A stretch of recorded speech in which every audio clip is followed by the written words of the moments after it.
Hey, what is going on YouTube? Aaron here. We are back in the Elbing, one of the ships with that came with this update in the form of global XP, 1.4 million global, and honestly, it's worth every penny. Now, this is one of those ships where it's not you can't really use the traditional builds, I guess, concealment, torpedoes, things like that. This is listed as a destroyer, but it is a cruiser in every sense of the word. You've got 150 millimeter guns, moderate torpedoes, which actually are good at zoning and different things like that, but they are fairly slow. And you do have some good AA. You'll notice our concealment is 6.5, which is a lot more than it was when I think I first played this ship, and that is because we are running a gun focused, very gun focused build, and I will throw that up on the screen at one point or maybe at the end here. But regardless of that, we're going to talk a little bit about strategy. This was captured from the stream the other day when it was update day, so the teams, as you guys know, are just fantastic. But the first thing we're going to do here is get a feel of where our twist and track is pointing and what the enemy is doing. So they have a ship smoking up there, and we want to get into the cap, but your maneuverability is not the best. We did actually add steering gears, which is why our concealment is so poor. And the reason being, yes, you can run concealment, but 80 to 90% of the time, I'm shooting from open water in this thing. You do have two pretty good smoke screens. And yes, you can utilize island cover, but you do have good velocity on these guns and not the most range, which lends you to needing to shoot in open water. So I want that ability to dodge and maneuver instead of concealment, because concealment is wasted anyway if you're shooting in open water. What's the point? You're going to be detected. But anyway, we felt out the cap here. We saw those torpedoes go by, so there should not be another set for at least 60 to 90 seconds here. And we have two ships approaching from the middle cap. Now, I actually do get caught here in a little bit, as I thought it was the destroyer in this cap. You can see twist and track tick a little bit back to the left of the smoke screen.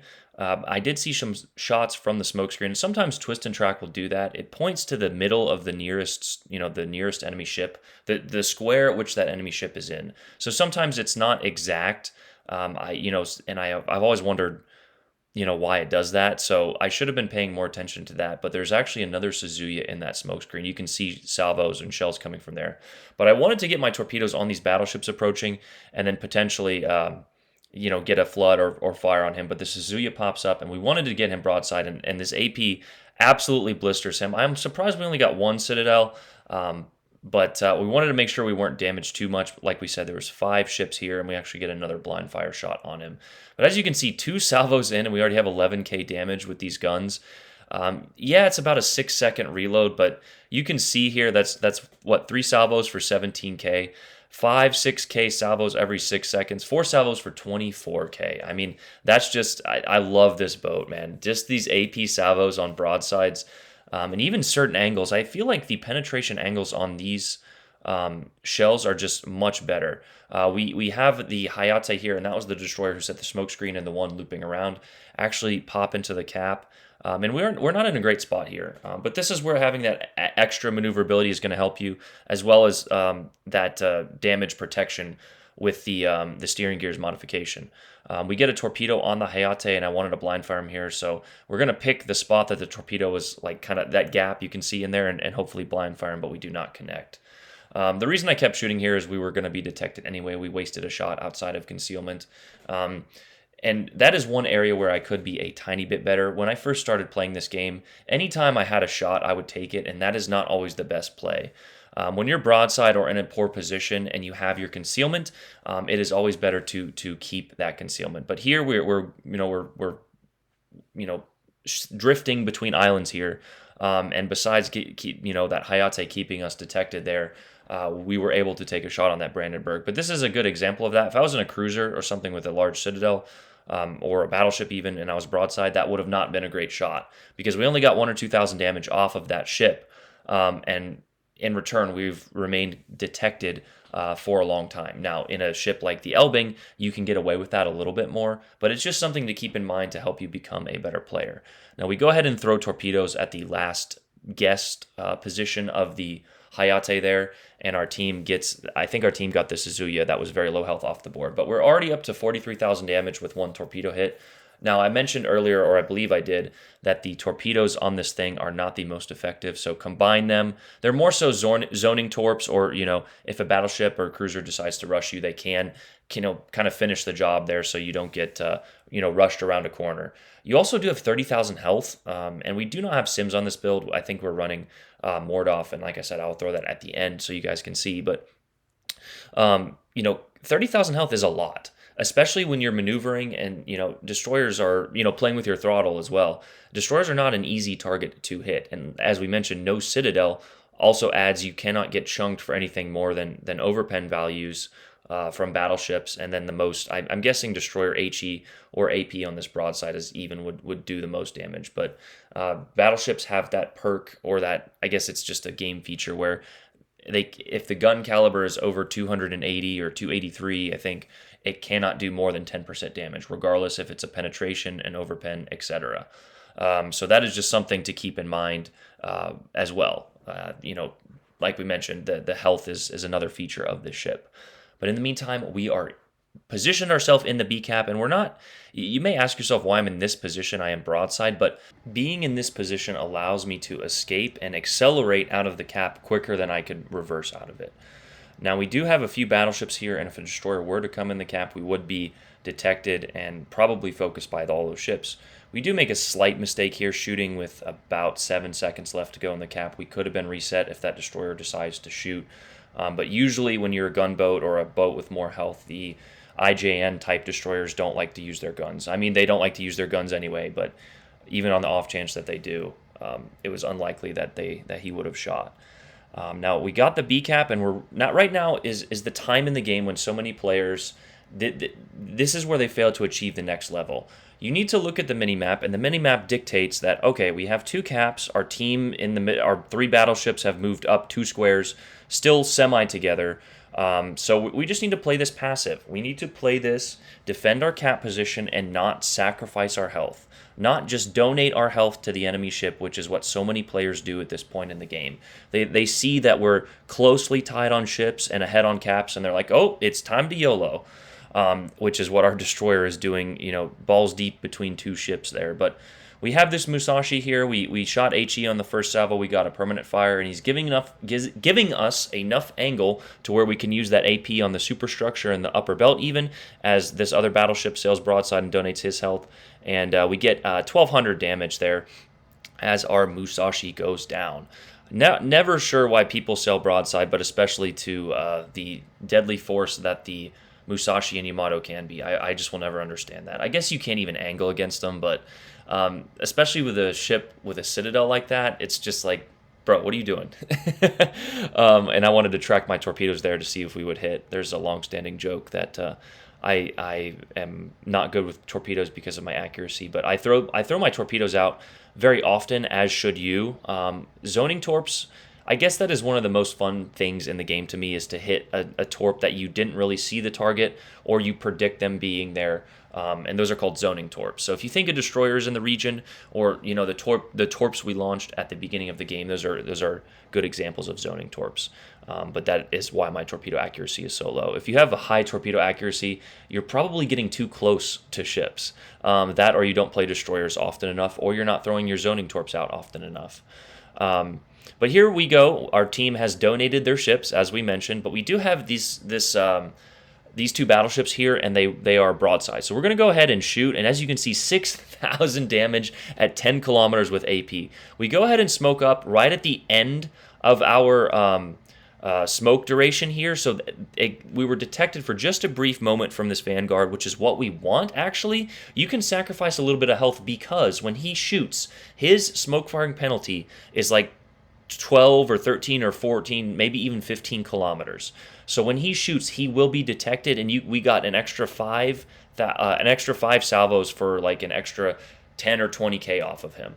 Now this torps I should have put a little bit more narrow, but they actually go wide, and they do miss. I should have maybe waited for them to be detected again to launch this set of torpedoes. But launching torpedoes at battleships, especially at like medium ranges like this, allows them an opportunity to dodge, as does this Vanguard in this situation.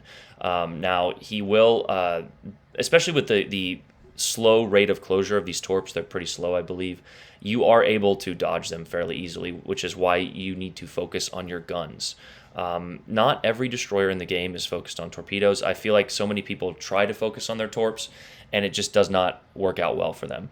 But as you can see, we are now down to 3 ships, and I know, and a few of you probably know what's going on in this situation. Skill to rebuild. It is the worst perk in the game, in my opinion, and I have a game coming up where I absolutely abuse the heck out of it. It is just purely unfair. And I don't know. We'll talk about that when the video arises. But this situation is very dependent on that, and if we cannot kill one of them, then we're not gonna win this game, because they're just gonna sit next to each other and infinitely regenerate their health. And then I'm caught out of position here. They can just go into the B cap, or shoot at me until I die, because I don't have it. But what we're gonna try and do is focus either one. Whichever ship takes the most, and it's the Brandenburg, as we hit those 2 torpedoes there. But you can see his health start to tick and regenerate, and hopefully one of them makes a mistake, but I do believe that they stay very close to each other, and you can see both of their health just slowly ticking up despite having a fire in the Vanguard and the Brandenburg being damage con down. So we focus the Brandenburg. We are trying to get him on fire now because he took that flooding. And the Plymouth actually comes in very clutch here by hitting this torpedo. So that honestly may have saved the game for us as the Plymouth goes down. So we lost his DPM. And as you can see, the Brandenburg is flooding, still taking shells from the Plymouth, as well as us, and he almost survived that. I understand that battleships get the short end of the stick in terms of just, the HE spam and destroyers with the insane concealment in this game, but Will to Rebuild is just one of those perks that's just so obnoxiously not thought out. They're like, oh, let's just give battleships invincibility, and people are like, well, why don't you just reposition better, bro? And I show them this example, and they're like, oh, well, battleships, duh. So we got that ship down though, so now the Vanguard does not have unlimited health. And we should be able to kill him if we so choose. Now he actually shoots at the Bismarck here, and I was going to go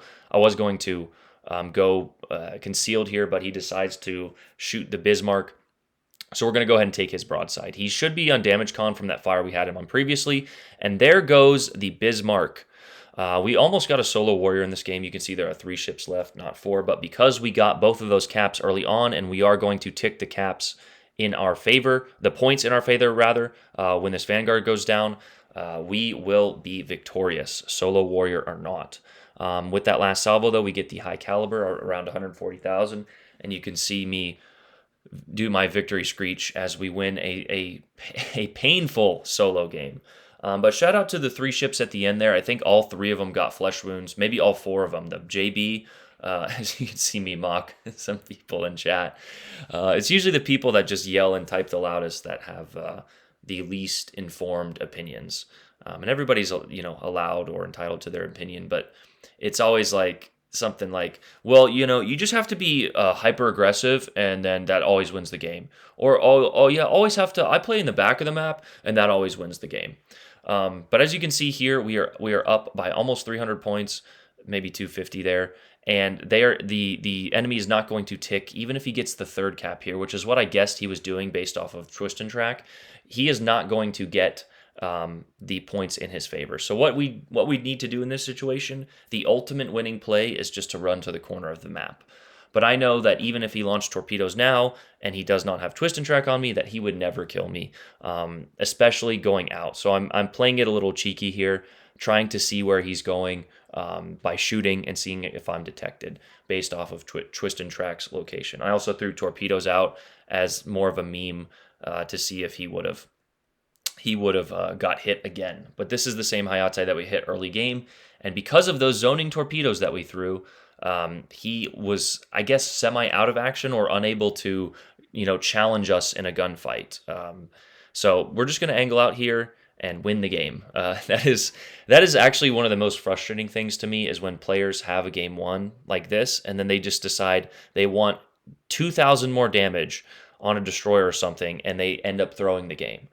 The only possible way for us to lose this game now is for me to die, and I know that's just not going to happen, especially from a Hayate who is just so far away or unwilling to shoot his guns in the short amount of time that remains.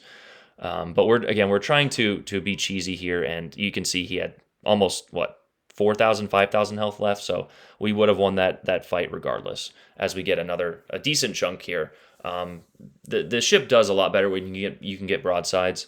But yeah, that is the game. And this is the final scoreboard. Nearly 3,000 base XP with a high caliber, and 3 of our teammates getting flesh wounds. The Elbing is my favorite ship currently in the game. It's just one of those ships where it's good if you're good and you play it correctly. Now, I know a lot of people are going to want to spec concealment, but here's the build we're running. We are running Mr. Bay, actually. We've got Observant Rage on there, Mortar, Twist and Track for the turret traverse, smokes the extra smoke perk there, as well as Unstoppable, as well as Mordoff and Rumble for the range. You could also add in Sims in there for the health. But again, guys, this ship is a cruiser. Don't really spec it too much into being a destroyer. You do have good torps, and you do have average concealment, even with that build. So that is the Elbing, available for global. Yeah, make sure you guys pick that up. It's, like I said, it's just a fun ship to play. Hope everyone enjoyed that video. Make sure you guys like, and have a good day.